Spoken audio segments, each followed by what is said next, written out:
Hello everybody, how's it going? Glowplasma231 here, and today I'm here to talk about Tenmaku Cinema, chapter number 10, the title of being Director Fukashi Yukio.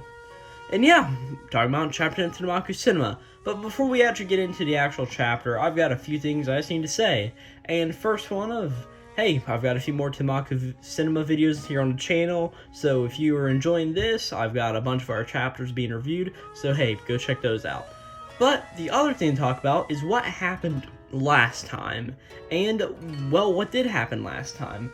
Pretty much, Karai invited Hajime out to a movie shoot where she was being filmed and was an actor in, and we ended up meeting two very important members of the cast probably going forward. We met Director Yukio, of course, who the chapter is named after, Director Fukashi Yukio, and we also met Kamaki, who is the assistant director for Yukio. So we met those two characters last time, and that was really the long short of it, is all the important things that happened last time. But we start off this chapter with a single page introductory spread, just a title page, I guess you could say, with Karai on the beach in a swimsuit. So I guess the Shun Saeki had to draw his stuff, how he normally does. But pretty much what's going on is we cut to the actual things going on as we just hear some yelling going, again, again, again, as we see Hajime just sitting here looking on at the movie shoot that's going on. And he's just sort of thinking, when Himeki Karaki, real name, Hinaki Kurai, so I see her putting the real name in there, he's just like, whenever Karai invited me to observe a movie shoot, it turned into this. As we see this really interesting image of Director Yukio and Karai sort of doing a kickboxing match, as we see this is Hajime's metaphorical image of everything going on here, right?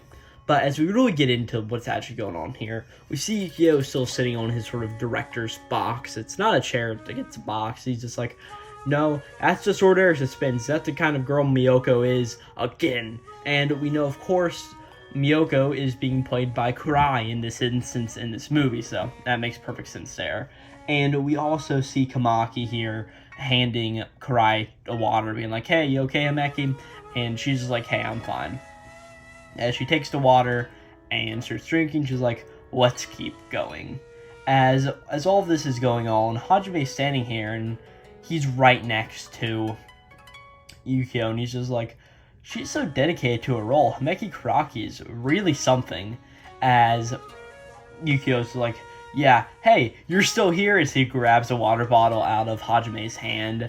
And Hajime's like, oh, well, you seem to be fine with me being here just now. And Yukio's just like, no, I wasn't. But Hajime's just like, doesn't even give that any mind. He's like, by the way, I have a question.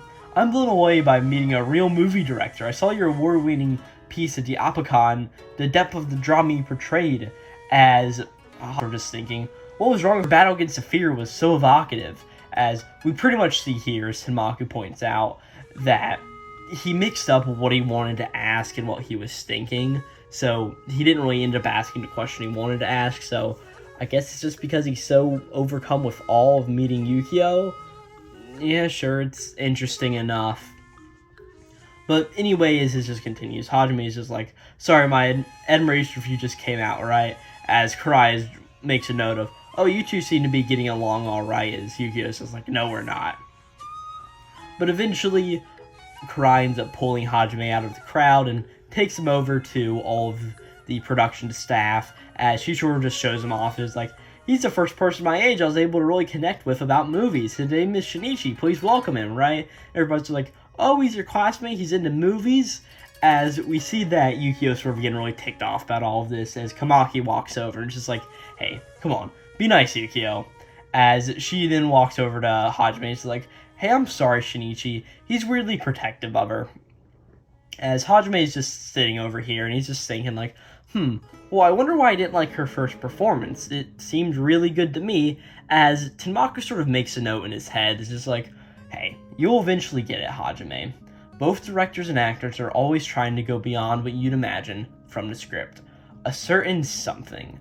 This is exactly what I called last time. Of course, this is where this was going. Yukio obviously knows what Karai is capable of and wants to push her past those limits because he knows that she very well can and that she will. So it's exactly what I talked about last time. But we see a bunch of these people are just sort of talking around the corner, and Hajime ends up noticing them as he hears sort of eavesdrop on their conversation, and they're just like, I'm surprised Himeki accepted this project. Yeah, she's been making a lot of really big movies lately, and whole thing is really small scale, even though she is the star of it all. And they're like, yeah, I heard Himeki read the script and wanted to do it. Apparently her agency wasn't too happy about it, but in the end, they let her do it because it was Yukio directing. Pretty much just showing off how this guy has so much of an influence in this sort of movie-making community, so because of that, Karai was able to be in this movie. But then we cut over to Yukio and Karai actually talking about the performance, and pretty much Yukio just asked Karai, and he's just like, so, who's our heroine Miyoko? What is she like? As Karai sort of devolves into it, just saying, well, she's extremely loyal to her master, she always puts his interests first. When she discovers that her master has killed a business rival, she doesn't hesitate to support this conspiracy. It's beyond loyalty, there are even hints of love inside of it. All of that is expressed empathy in her lines, as Yukio's just like, good. You have a thorough understanding of the script. You've come a long way since you were little. It's impressive. I remember back when you wrote me a letter in colored pencil. As you see, Yukio pulls out this letter out of his pocket, and we see a little image of a young Karai sort of giving this to Yukio and just being like, hey, thank you for directing my acting. As Karai sort of blushes at this, seeing it, and Hajime just is still in the background. He just makes a note of, wow, he carries it around at all times. It's just sort of like just a funny detail, but it does show how much Yukio cares about Karai and shooting this movie and making sure that she becomes a really good actor. But in the next panel, we see like a really interesting, very detailed look of Yukio's face. He's on page 8, if I'm not mistaken. And he's just like I told you earlier, this script isn't just about simple suspense. In this scene, you need to portray the heroine's subtle changes in her internal state. I want you to suss out every feeling she's having and reflect them in your performance. As Karai just sort of takes all of this in, and Hajime sees this, and he's just like, hey, Karai, are you okay? Because she was like all breathing in deep and everything, and she's just like, yes. When the director has me redo a scene, I appreciate the challenge. It's exciting, as we sort of see that she puts her hands over her face and sort of covers it up and uncovers it, as we sort of see that like her eyes and like she's got this dark determination, I guess, from part 7 of JoJo's, and she's like, it's exciting. This is also very much like a Starring God moment from Oshinoko, another series I cover on the channel every Wednesday whenever new chapters come out. Sort of a little plug there. But it's sort of just the same feeling of when a character in that series sort of turns on their starring gun, sort of showing that they are really turning on their acting ability. Same sort of thing is going in here. And I just realized, I do cover 2 acting manga on this channel. And I don't even like movies or acting. I don't like it at all. But interesting enough. But we go back to the chapter. Yukio sort of looks at Karai and he turns to Kamaki. He's like, hey, just film this just in case. And Kamaki's like, so no test run this time? And Yukio's like, yeah, no, just skip it. There's an announcement of cameras are running. Good, here we go. And Yukio just sells ready, action. As we see Hajime and Tenmaku also sitting here, looking in on the acting of Karai.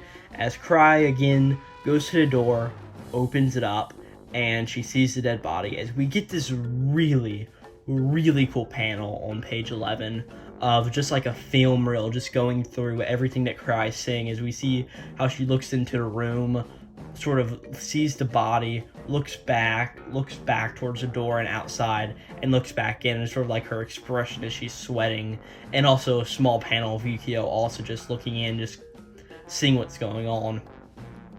As then on the next page, Karai just sort of falls to the floor as Yukio is just like, cut! And that's sort of it, as he walks over to Karai and is like, hey Himeki, what was that all about? And she sort of says, like, when Miyoko sees a corpse, she instantly knows that the master did it. And because of her extreme loyalty, her first reaction is to protect the master no matter what. She's not concerned about the man's well-being, of course, the dead man. She's worried about whether or not there's any evidence, so she glances around the room as that's what we just saw in the film and all sort of thing. But she continues just saying, only after that does the terror of seeing a corpse finally hit her, as Yukio's just like, oh, nice interpretation of it. And he's like, that's a wrap!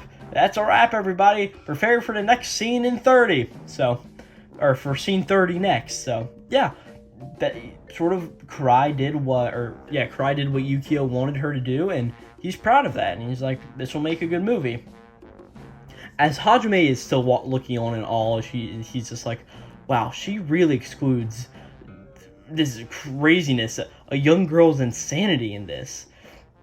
As we cut over to Kamaki and Yukio, as Yukio's sort of taking off his bandana, like, looking thing, and Kamaki's like, nobody would guess it from looking at you, but you're really critical when it comes to the details, and Yukio's just like, shut up, nobody cares about that. As he goes to sit down on his thing, he's just like, well, her first performance was really fine, it would have worked just fine. And Hajime sort of knows, is like, huh? She's like, her acting was good. If the schedule was tight, I would have approved it, but Himeki's only 14. Other directors might just rely on the strength of her acting and not give proper direction, or just accept takes like that are just passable. But Himeki's the type who improves the more you challenge her. She'll be a pillar of the Japanese movie world one day. As Kamaki's like, man, you're really demanding a lot of her, but Yukio's like, you sure will, but as far as I know, Himeki's the only 14-year-old in Japan who can rise to that kind of demand. So we're just showing that he believes in her. So, really awesome thing as he just continues. So, I want to draw out new levels of acting from her to make it even better.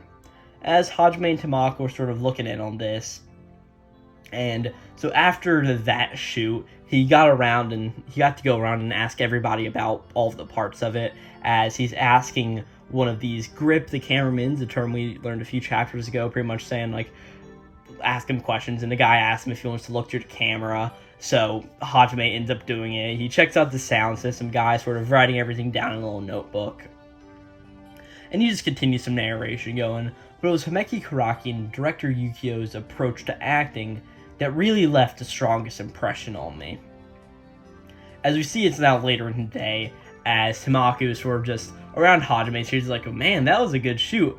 That director's going to be big. And Hajime's just like, yeah, I can see it. As Karai walks up and is like, hey, Shinichi, I heard you're leaving soon. Did you see enough? And he's just like, yeah, I did. Thank you so much for this. And he's just like, hey, Karai. And he walks up and he pulls out the script for the short. He's like, in order to make the show really fantastic, I want to step up and stand on the same level as you.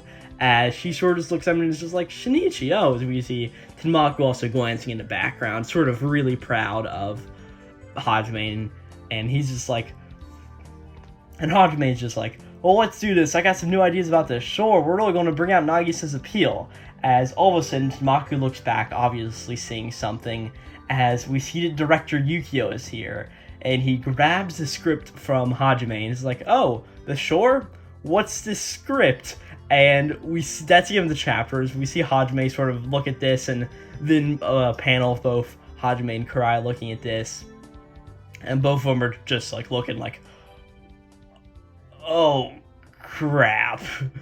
This is another amazing chapter. I actually did a recent review of all of the manga I read in Jump. It's up on the channel now. It's the Weekly Shonen Jump, issue number 29 of 2023 review. I talked about my thoughts just after reading this chapter in there, and I still have the same thoughts about it.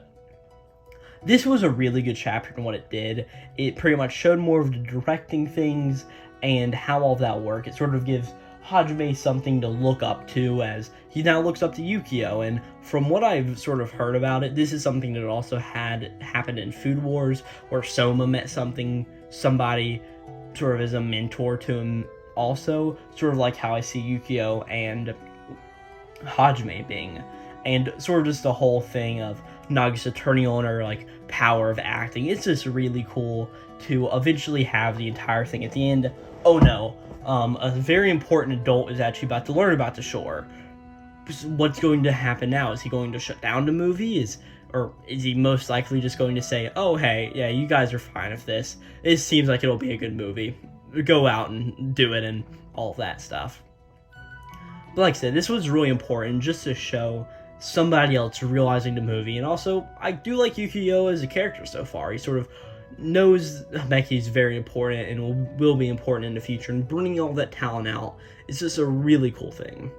And with that, I don't really have too much more to say than I already have. So again, if you got any thoughts on this video or just enjoyed it, please leave a like or comment down below in the description. Subscribe to the channel if you're enjoying all of the Tenmaku Cinema stuff and any of the other anime and manga stuff I try to produce here on this channel. And yeah, without further ado, I don't really have too much else to say. Again, great chapter of Tenmaku Cinema, 10 chapters in, and I'm already enjoying it much more than many other series in Jump. And I guess we'll have to see how the Japanese audience does, because we aren't at we don't even have a volume 1 out, but I'm sure here in July we will be getting one, since we're at chapter 10, so it won't be too long. Yeah, with that, I don't really have too much else to say, and without further ado, this will be Glowplasma231 out.